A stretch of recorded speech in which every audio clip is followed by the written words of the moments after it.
In English, we say I'll be leaving tonight, but in Tangkhul, we say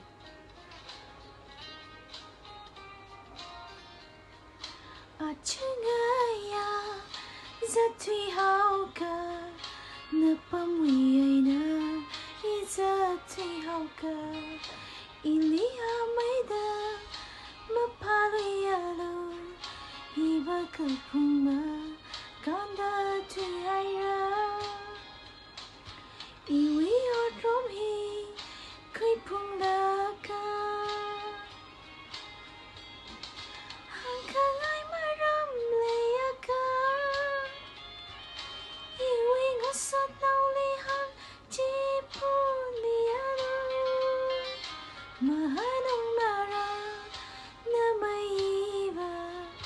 Napamuyana Izatui Haira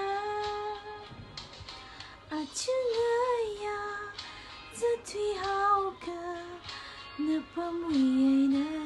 Izatui Hauka Ilia Maida Mapalialu Iba Kapuma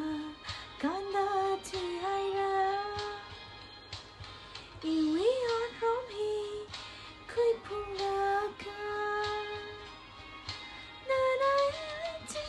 Yashitsa Mga Jaya Sakana Waina Tangda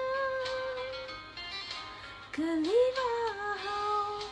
Na Witing Ashi Kipana